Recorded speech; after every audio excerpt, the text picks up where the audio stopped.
ফেব্রুয়ারি নির্বাচন শান্তিপূর্ণ উৎসব মুখর করতে সশস্ত্র বাহিনীর সহযোগিতা চাইলেন প্রধান উপদেষ্টা। বলেন, অভ্যুত্থানে সামরিক বাহিনীর অবস্থানের প্রশংসা। The presence of officers from the Army, Navy, Air Force and Bangladesh Police fosters a shared understanding of our nation's interests and strengthens collaboration across various organizational roles. সুষ্ঠু গ্রহণযোগ্য নির্বাচন আয়োজনের রাজনৈতিক দলগুলো জাতির কাছে ওয়াদাবদ্ধ। সংলাপে সিইসি লটারির মাধ্যমে ডিসি, ইউএন ও এসপি বদলির পরামর্শ জামায়াতের। আপনারা সবাই কিন্তু জাতির কাছে ওয়াদাবদ্ধ নির্বাচন নিশ্চিত করার জন্য। আমরা চাই সবাইকে ভোট কেন্দ্রে নিয়ে আসতে চাই। একটু এইটা আপনারা একটু ভূমিকা রাখবেন। তো সবচেয়ে নিরপেক্ষ এবং আস্থা রাখার মতো একটা উপায় হলো লটারির মাধ্যমে ট্রান্সফার করে দেওয়া। যার যেখানে তকদিরে আছে সে চলে যাবে, এটা নিয়ে কোনো কোশ্চেন থাকে না। ২৪-এর গণ অভ্যুত্থানে বিএনপির শীর্ষক বইয়ের মোড়ক উন্মোচন। নির্বাচনের মাধ্যমে দেশকে সঠিক পথে পরিচালনার আহ্বান নেতাদের।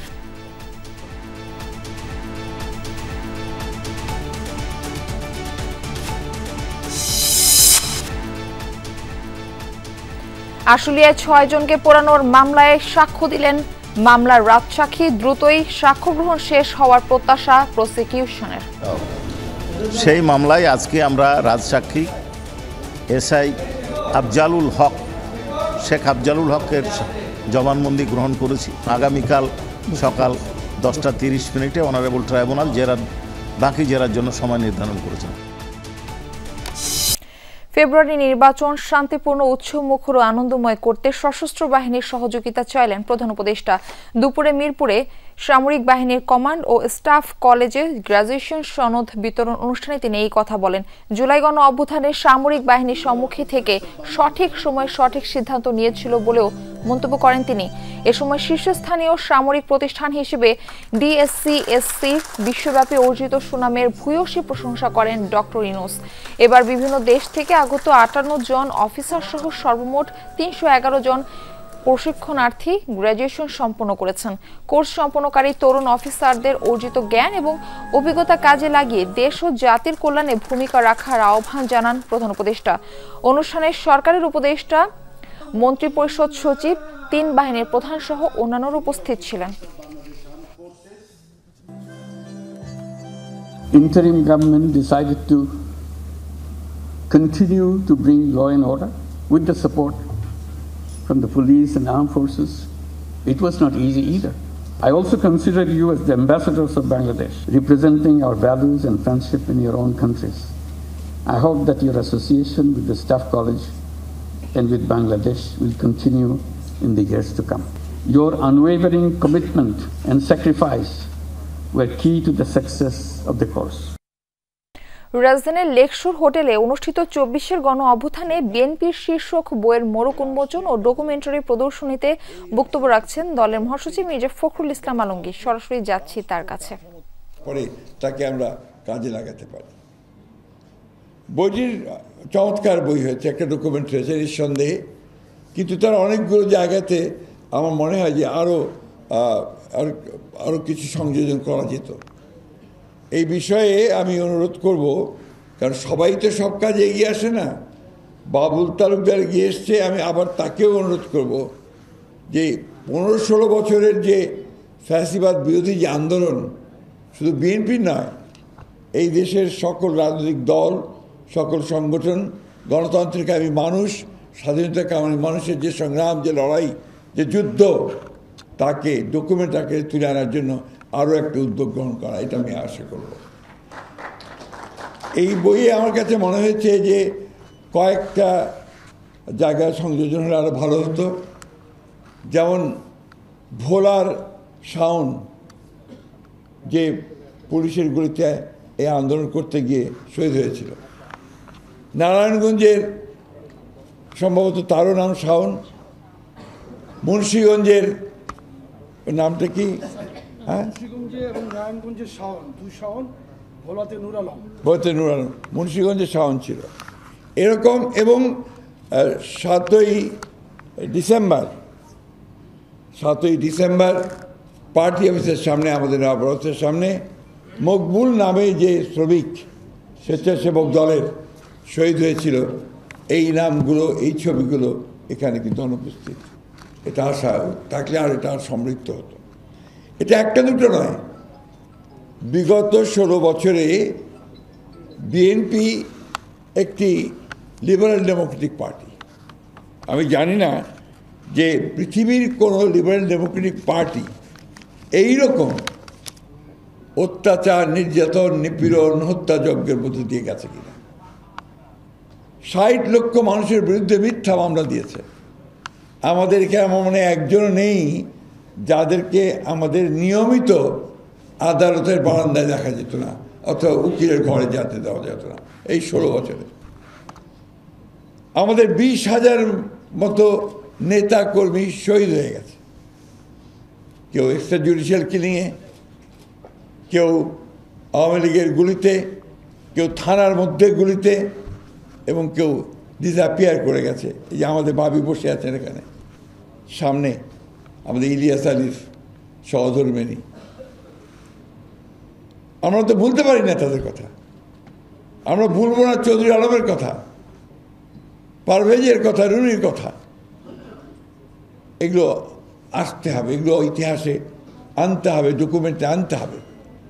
এবং এই বিষয়গুলো আমি মনে করি যে শুধু মানে বিএনপি নয়, এটা এই 16-17 বছরে এই ফ্যাসিস্ট হাসিনার বিরুদ্ধে লড়াই করতে গিয়ে যারা প্রাণ দিয়েছে, শহীদ হয়েছে, পঙ্গু হয়েছে, আমার এখনো মায়ের ডাকের সেই দিনগুলোর কথা মনে পড়ে প্রতিটি।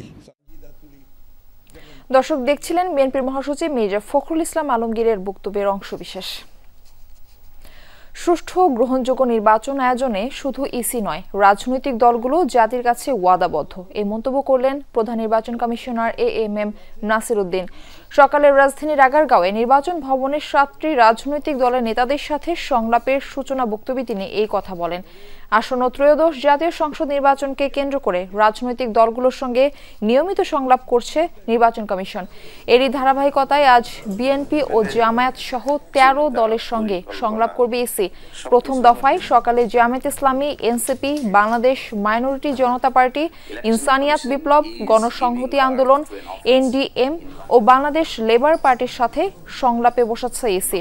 বেলা 2টা থেকে বিএনপি, বাংলাদেশ জাতীয় পার্টি, বিজেপি, গণ অধিকার পরিষদ, নাগরিক ঐক্য, বাংলাদেশ রিপাবলিকান পার্টি ও বাংলাদেশের সমাজতান্ত্রিক দল সংলাপে অংশ নেবে। সংলাপের শুরুতেই জামায়াতের সেক্রেটারি জেনারেল হামিদুর রহমান আজাদ লটারির ভিত্তিতে ডিসি, ইউএনও, এসপি বদলি করার পরামর্শ দেন। এছাড়া বলেন, গণভোটে প্রবাসীরা কিভাবে ভোট দিবে সেটার কোনো উল্লেখ নেই। প্রশ্ন কাঠামো জনগণকে বোঝানোর ব্যবস্থা ইসির দায়িত্ব, এমনটাও জানান তিনি। এর আগে গত দুদিনে 24টি রাজনৈতিক দলের সঙ্গে সংলাপ করে ইসি।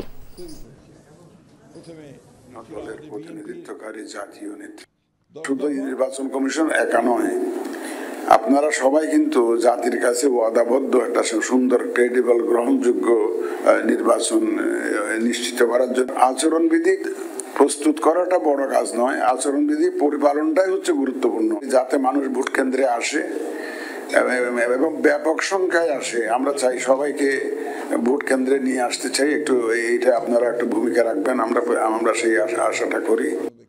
দর্শক, এই মুহূর্তে এনসিপির সদস্যরা কথা বলছেন, আমরা সরাসরি চলে যাচ্ছি তাদের বক্তব্যে। রাজি আছি, তবে সামগ্রিকভাবে আপনারা অনেকগুলো নীতিমালা তৈরি করেছেন। এটি বাংলাদেশের সুষ্ঠু ইলেকশন দিতে যাচ্ছেন।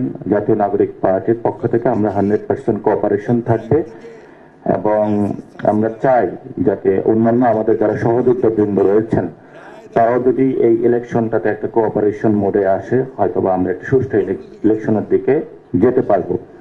অন দ্য কন্ডিশন দ্যাট যে ইলেকশন কমিশন, বিএনপি, জামাত এবং এরপরে নামবেন, অর্থাৎ ইলেকশন কমিশন সবগুলো দলের উপরে থাকবে, তাহলে হয়তোবা আমরা এই কোঅপারেশনে এগিয়ে আসতে পারবো। ইলেকশন কমিশন তার স্বতন্ত্র স্বকীয় যে সত্তা রয়েছে সেই জায়গাটা যদি বজায় রাখতে পারে এবং যদি তার ওটটা সংবিধানের কাছে হয়, কোনো রাজনৈতিক দলের কাছে না হয়, তাহলে আমরা 100% ইলেকশন কমিশনের যে কোঅপারেশন চাইবে সেগুলো আমরা দেব এবং ইলেকশন কমিশন যেভাবে বলে এই ইলেকশনকে দিক নির্দেশনা দিবে আমরা সেভাবে মেনে চলার চেষ্টা করব। আমরা চাই যে আপনারা দ্রুত গতিতে গণভোটের বিষয়ে, যেহেতু এখনো আপনাদের সরকার থেকে এখনো নির্দেশনা আসে না কিভাবে বাস্তবায়ন করবেন, কি আপনারা এটা সরকারের কাছে আবেদন জানাইতে পারেন। সময় খুবই স্বল্প এবং এটা অনেকদিন পরে যেহেতু বাংলাদেশে হচ্ছে। দ্বিতীয় যে বিষয়টি, যে আমাদের যারা, আমরা যখন দল গঠন করেছিলাম, আমাদের যারা নারী সহযোদ্ধাবৃন্দ রয়েছে তাদের প্রতি প্রতিদিন সাইবার হ্যারাসমেন্টের আমরা শিকার হচ্ছি। তো ইলেকশনের সময় এই জিনিসটা আরো বেশি হয়।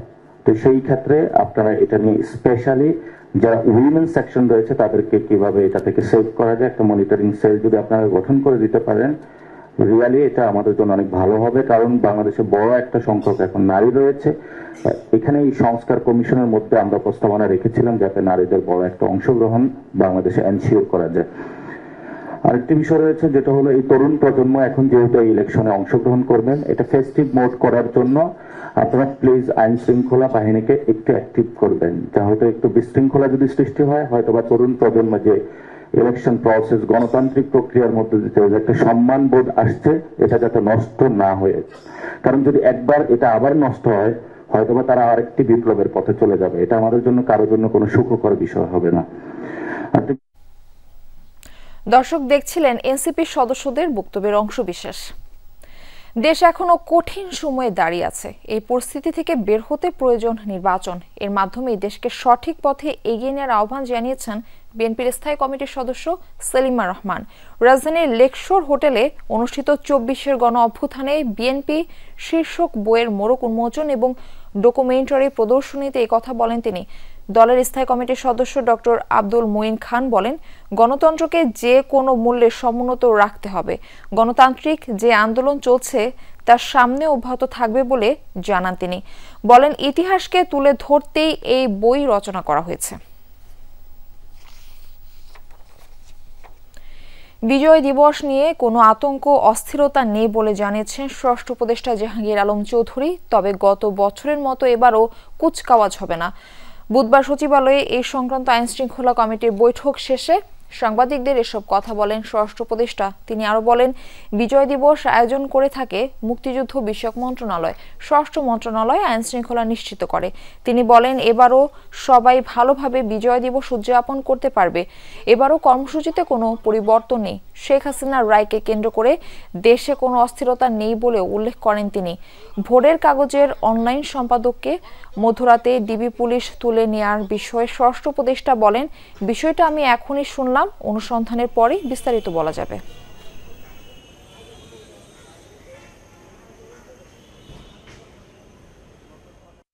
এই রায় দেওয়ার পরে কোন রকমের অস্থিরতার সৃষ্টি হয় নাই এবং বিজয় দিবসেও কোন রকমের অস্থিরতার কোনো সম্ভাবনা নাই। কোন কর্মসূচিও কোন ধরনের পরিবর্তন নেই। সব কর্মসূচি আগে যেভাবে হয়েছে এখনো একইভাবে হবে, বরঞ্চ আগের থেকে আরো বেশি হবে। শুধু গতবারও আমাদের প্যারেড হয় না, এবারও আমাদের প্যারেডটা হচ্ছে। নারীদের পেছনে ফেলে সামনে এগোনো যাবে না। ইসলামের ইতিহাসকে সমুন্নত রাখতে মাদ্রাসায় নারী শিক্ষা সম্প্রসারণের উপর জোর দিতে আহ্বান জানিয়েছেন ধর্ম উপদেষ্টা আ.ফ.ম. খালিদ হোসেন। রাজধানীতে হিফজুল কুরআন অ্যাওয়ার্ড 2025 অনুষ্ঠানে প্রধান অতিথির বক্তব্যে আ.ফ.ম. খালিদ হোসেন বলেন, জুলাই বিপ্লব পরবর্তী মাদ্রাসা শিক্ষা বিস্তার করার যে সুযোগ তৈরি হয়েছে তা হাতছাড়া হলে আরো 54 বছর অপেক্ষা করতে হবে। মতাদর্শিক ভেদাভেদ ভুলে সবাইকে ঐক্যবদ্ধ থাকার আহ্বান জানান তিনি। এ সময় আগামী জাতীয় নির্বাচনে দেশ একটি ভালো সরকার পেতে যাচ্ছে বলেও আশাবাদ ব্যক্ত করেন ধর্ম বিষয়ক উপদেষ্টা। অনুষ্ঠানে নিব্রাস ফাউন্ডেশনের আয়োজনে এই অ্যাওয়ার্ড অনুষ্ঠানে শতাধিক হাফেজ ছাত্রছাত্রীকে পুরস্কৃত করা হয়।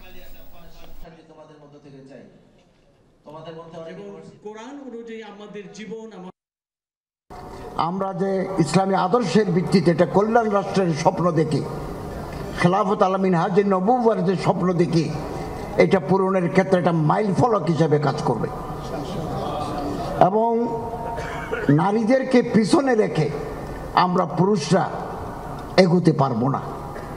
আমাদের যেতে হলে আমাদের মা বোনদেরকে সাথে নিয়ে যেতে হবে।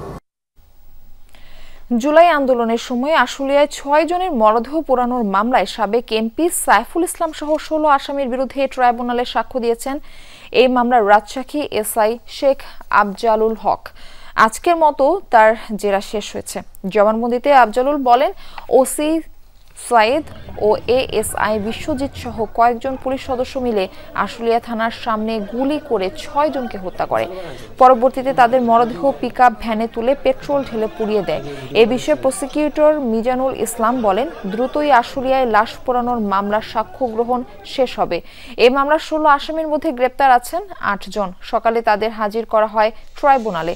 এদিকে চানখারপুলে 6 জনকে হত্যা মামলায় ডিএমপির সাবেক কমিশনার হাবিবুর রহমান সহ 8 জনের বিরুদ্ধে জবানবন্দি দিচ্ছেন মামলার তদন্তকারী কর্মকর্তা মনিরুল ইসলাম। আশুলিয়ায় 6 জনকে পুড়িয়ে দাও, সেই মামলায় আজকে আমরা রাজসাক্ষী এসআই আফজালুল হক শেখ আফজালুল হকের জবানবন্দি গ্রহণ করেছি। আগামীকাল সকাল 10:30 অনারেবল ট্রাইব্যুনাল বাকি জেরার জন্য সময় নির্ধারণ করেছেন। আশুলিয়ায় গুলি ছুড়ে এবং পুড়িয়ে 6 জনকে হত্যার অভিযোগে শেখ হাসিনাকে দেওয়া মৃত্যুদণ্ডে সন্তুষ্ট স্থানীয়রা। তারা বলছেন, এরকম নৃশংস হত্যা দৃষ্টান্তমূলক শাস্তি হওয়া উচিত, যাতে সামনের দিনে কেউ আর অপকর্ম করার সাহস না পায়। আশুলিয়া থানার সামনে গিয়ে দেখা যায় এই 1.5 বছরে জনজীবন পুরোপুরি স্বাভাবিক অবস্থায় ফিরেছে, তবে ক্ষত শুকায়নি সন্তান হারানো অভিভাবকদের। স্বজনরা বলছেন, দ্রুত রায় কার্যকর হলে শান্তি পাবে জুলাই শহীদের আত্মা। সামাজিক যোগাযোগের মাধ্যমে এই বিভৎসতা দেখেছে বিশ্ববিবেক।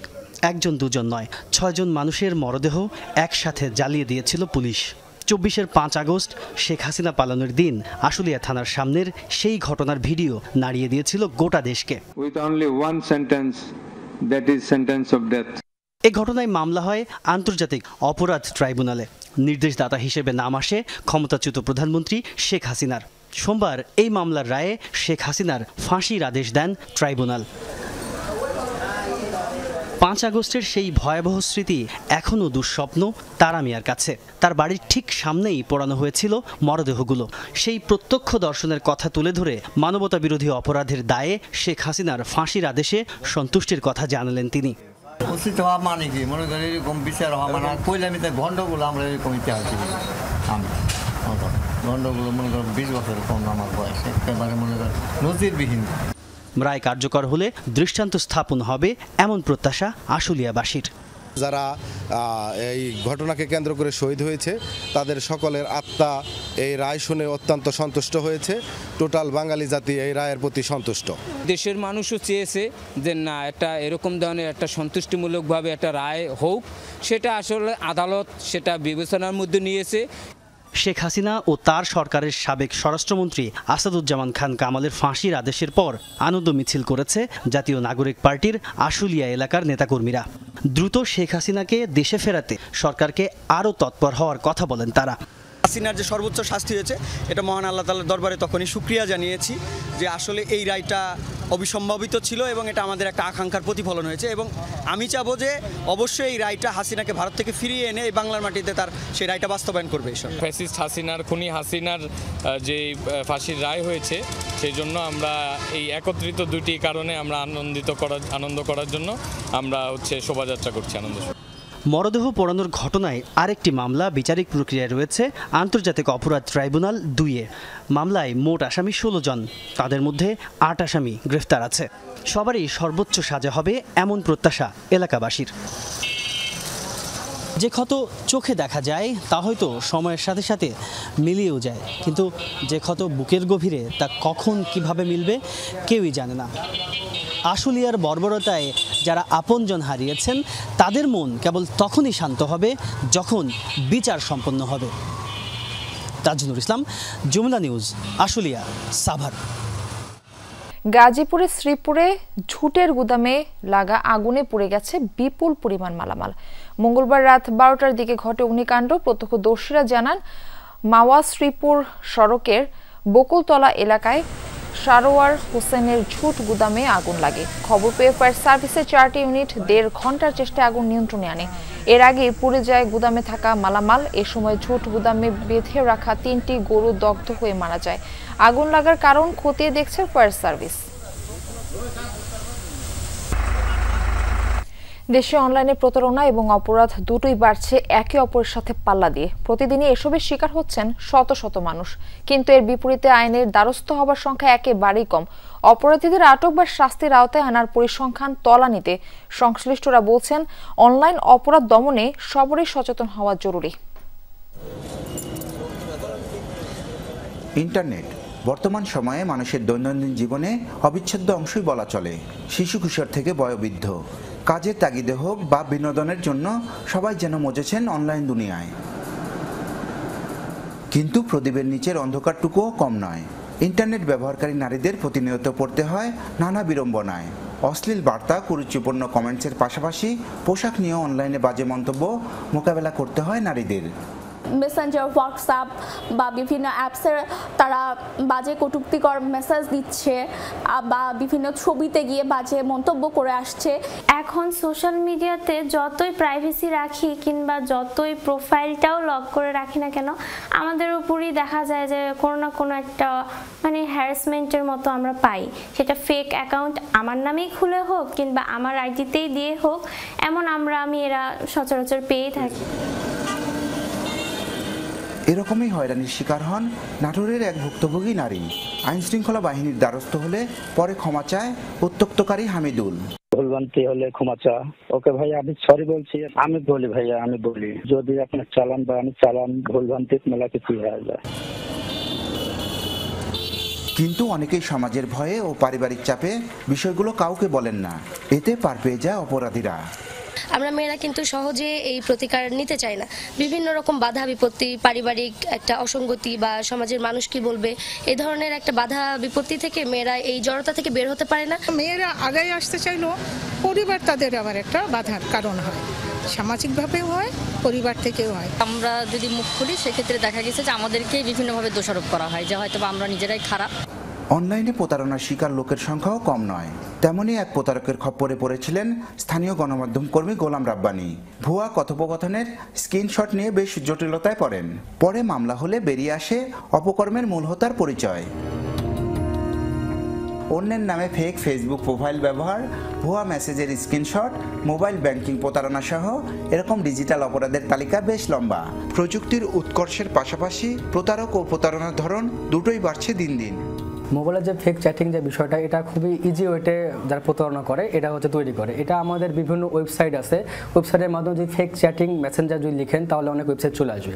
এখান থেকে আপনি খুবই জাস্ট একটা অ্যাকাউন্ট ক্রিয়েট করে, ছোট্ট একটা অ্যাকাউন্ট ক্রিয়েট করে আপনি পুরো অরিজিনাল মেসেঞ্জার যেমন আছে, original Messenger, WhatsApp, Instagram easy ওয়েতে তৈরি করা যায়। আইনজীবীরা বলছেন, অনলাইনে অপরাধ বা প্রতারণার সম্মুখীন হলে দ্রুত আইনের আশ্রয় নিতে। পুলিশ জানায় অপরাধীদের শনাক্ত এবং আইনের আওতায় আনতে সচেষ্ট রয়েছেন তারা। এই ধরনের যখন সিচুয়েশনে কেউ পড়ে তখন তাকে সর্বপ্রথম আগে আইনের আশ্রয়ের জন্য এগিয়ে আসতে হবে, সাহায্য লাভের জন্য। সে যদি আইনের সাহায্য নিতে আসে তাহলে সে সরাসরি থানাতে যেতে পারে, তাছাড়া মাননীয় আদালতে আসতে পারে। বাংলাদেশ পুলিশ প্রত্যেক থানায় নারী ও শিশু হেল্প ডেস্ক করেছে এবং সেখানে প্রত্যেক থানায় মহিলা পুলিশ অফিসার নিয়োগ করা আছে। তারা যাতে লোক লজ্জার ভয়ে উঠে নির্দ্বিধায় সেখানে যে কমপ্লেইন করতে পারে। অনলাইন জগতে নাগরিকদের সুরক্ষার লক্ষ্যে 2025 সালে সাইবার সুরক্ষা অধ্যাদেশ জারি করা হয়। নাজমুল হাসান, যমুনা নিউজ, নাটোর। সিরাজগঞ্জের পৌর এলাকার হোসেনপুর ও মালসাপাড়া দুই মহল্লার মধ্যে এখনো থেমে থেমে সংঘর্ষ চলছে, কিন্তু নেই আইন শৃঙ্খলা বাহিনীর সদস্যরা। গণমাধ্যম কর্মীরাও নিরাপত্তাহীনতার কারণে সংবাদ সংগ্রহ করতে পারছেন না। মঙ্গলবার রাতে দুই মহল্লার সীমান্তবর্তী কাটা ওয়াবদা মোড়ে টর্চ জ্বালিয়ে এবং গান বাজিয়ে শুরু হয় সংঘর্ষ। সিরাজগঞ্জ সদর থানার অফিসার ইনচার্জ মুখলেসুর রহমান জানান, গত 14 নভেম্বর একটি চায়ের দোকানে বসা নিয়ে বাকবিতণ্ডা শুরু হয়। এক পর্যায়ে সেটি সংঘর্ষে গড়ায়, যার নেতৃত্বে ছিলেন হোসেনপুর এলাকার ছাত্রদল নেতা সুমন হোসেন ও মালসাপাড়া মহল্লার যুবদল নেতা মুসা আহমদ।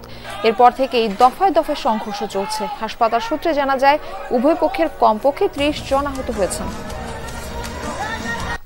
কথা ছিল, যশোরের বেনাপোল স্থলবন্দর হবে ইউনিফাইড পোর্ট, অর্থাৎ যেখানে আধুনিক ওয়্যারহাউস, কন্টেইনার টার্মিনাল থেকে শুরু করে ট্রাক টার্মিনাল ও স্বাস্থ্যসেবা থাকবে। কিন্তু সে প্রকল্প হাঁটছে উল্টো পথে। বড় বাধা হয়ে দাঁড়িয়েছে জমি ইস্যু। ব্যবসায়ীদের দাবি, 102 একরের নিচে এই প্রকল্প বাস্তবায়ন করা সম্ভব নয়। তবে কর্তৃপক্ষ বলছে 52 একরেই আপাতত বাস্তবায়ন সম্ভব। বেনাপোল স্থলবন্দরে প্রতিদিনই যেন চাপ বাড়ছে। শেড ও ইয়ার্ডের ধারণ ক্ষমতা সীমিত, তাই পণ্যজট নিয়মিত ঘটনা। অভিযোগ আছে জায়গার অভাবে ভারতীয় সীমান্তে শত শত ট্রাক দিনের পর দিন আটকে আছে। এতে ব্যবসায়ীদের খরচ কয়েক গুণ বেড়ে যায়, বাড়তি সময় লাগছে পণ্য খালাসে। আমাদের যে পণ্যগুলো ভারত থেকে আমদানি হয় সেগুলো স্থানের অভাবে সঠিক সময়ে আমরা আনলোড করতে পারি না। এছাড়া আরও একটা বড় সমস্যা হলো, যেহেতু ভারত থেকে অনেক বড় বড় ভারী মাল আমদানি হয়, এগুলো আনলোড করার জন্য ইকুইপমেন্টের একটা বড় সমস্যা আছে। বন্দর সম্প্রসারণ, পানি নিষ্কাশন, ফায়ার স্টেশন, স্বাস্থ্যকেন্দ্র এবং পণ্যজট নিরসনে এই কার্যক্রম দ্রুত সম্পন্নর মাধ্যমে রাজস্ব গতিশীলতায় বৃদ্ধি পাবে। সমস্যা সমাধানে বেনাপোলকে ইউনিফাইড পোর্ট হিসেবে গড়ে ৩,৫০০ কোটি টাকা প্রকল্প হাতে নেয় সরকার।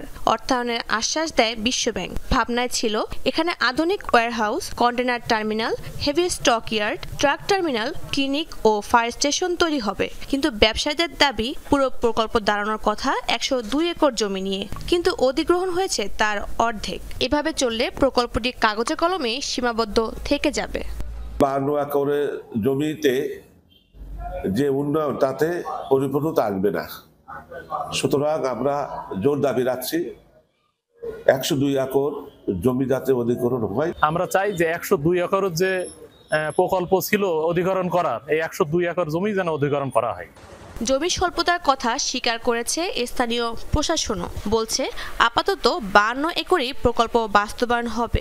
এক্সেস প্রকল্পের আওতায় কাজ শুরু হয়ে গেছে। তালিকায় বুড়িমারি আর ভোমরা স্থলবন্দর থাকলেও অধিকাংশ অর্থ ব্যয় হবে বেনাপোলেই। ব্যবসায়ীদের যে দাবি রয়েছে 102 একর জমির বিষয়ে, এটি আমরা সরকারকে জানিয়েছি। সরকার সিদ্ধান্ত নিয়েছে 52 একর জমি অ্যাকুইজিশনের বিষয়ে। পরবর্তীতে সরকার যদি সিদ্ধান্ত নেয় সেই মতে আমরা বাস্তবায়ন করব। জমি স্বল্পতার কথা জানিয়ে এরই মধ্যে স্থলবন্দর কর্তৃপক্ষকে চিঠি পাঠিয়েছেন বেনাপোলের ব্যবসায়ীরা। শাহজিন অন্তরা, যমুনা নিউজ। সৌদি যুবরাজ মোহাম্মদ বিন সালমানের পক্ষে সাফাই গিয়ে সমালোচনার জন্ম দিলেন মার্কিন প্রেসিডেন্ট ডোনাল্ড ট্রাম্প। দাবি করলেন আলোচিত সাংবাদিক জামাল খাশোগি হত্যাকাণ্ড নিয়ে কিছুই জানতেন না এমবিএস। উল্টো সৌদি ক্রাউন প্রিন্সকে নিয়ে প্রশ্নকারী সাংবাদিককে তিরস্কার করেন ট্রাম্প। মার্কিন প্রেসিডেন্টের এমন পক্ষপাত দুষ্ট আচরণে ক্ষোভ ঝেড়েছেন নিহতি খাশোগির স্ত্রী।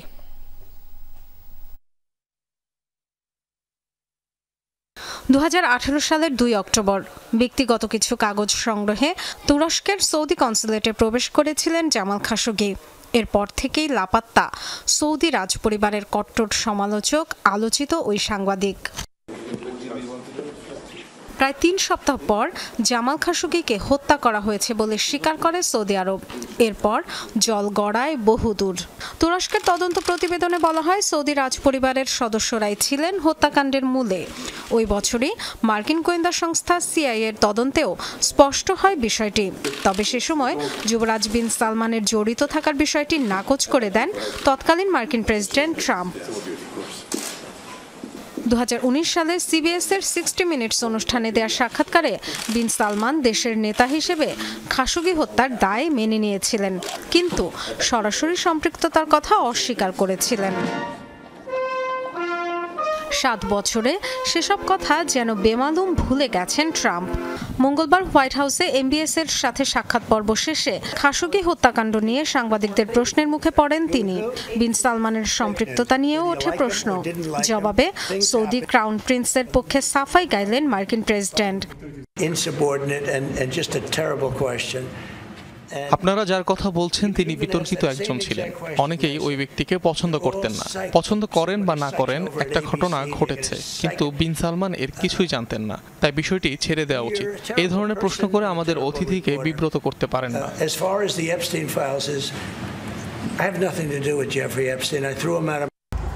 বিন সালমানের পক্ষে ট্রাম্পের এমন সাফাইয়ে চরম হতাশ, ক্ষুব্ধ খাশোগির স্ত্রী হানান ইলাতার। অপরাধের পক্ষে তার ব্যাখ্যা আমাকে ব্যথিত করেছে। একজনকে অপহরণ, নির্যাতন করে হত্যা, মরদেহ গায়েব করে দেওয়ার মতো অপরাধের পক্ষে সাফাইয়ের কোনো সুযোগই নেই। তিনি বিতর্কিত কিংবা কেউ একজন তাকে পছন্দ করেন না, এগুলো নিরীহ একজনের প্রাণ কেড়ে নেওয়ার পক্ষে কোনো কারণ হতে পারে না। 2019 সালের ডিসেম্বরে খাশোগি হত্যার দায়ে 5 জনের মৃত্যুদণ্ড দেয়া হয় সৌদি আরবে। তবে এই বিচার নিয়েও প্রশ্ন তোলে মানবাধিকার সংগঠনগুলো। 2021 ফেব্রুয়ারিতে হত্যাকাণ্ড নিয়ে চূড়ান্ত প্রতিবেদন প্রকাশ করে বাইডেন প্রশাসন। জানায় সৌদি যুবরাজ সালমানের নির্দেশেই হত্যা করা হয়েছিল খাশোগিকে। Dorothy Tasrin, Jamuna news. পিছিয়ে পড়ার পর পেনাল্টি মিসে তিউনিসিয়ার বিপক্ষে ড্র নিয়ে মাঠ ছাড়ল ব্রাজিল। মঙ্গলবার রাতে প্রীতি ম্যাচে 1-1 গোলে ড্র করেছে সেলেসাওরা। ম্যাচের 23 মিনিটে হাজেম মাস্তুরির গোলে লিড নেয় তিউনিসিয়া। প্রথমার্ধে অবশ্য সমতায় ফেরে আনচেলত্তির দল। প্রতিপক্ষের ডিফেন্ডার ব্রুনের হাতে বল লাগলে VAR এর সাহায্যে পেনাল্টি পায় ব্রাজিল। 44 মিনিটে পেনাল্টি থেকে এস্তেভোর গোলের সমতায় ফেরে সেলেসাওরা। ম্যাচের 76 মিনিটে ডি বক্সে ভিতো হকে ফাউলের শিকার হলে আবারও পেনাল্টি পায় ব্রাজিল। যদিও লুকাস পাকেতার মিস শটে লিড নেওয়ার সুযোগ হাতছাড়া করে 5 বারের বিশ্ব চ্যাম্পিয়নরা। তাতে 1-1 গোলের ড্র নিয়ে মাঠ ছাড়ে কার্লো আনচেলত্তির দল।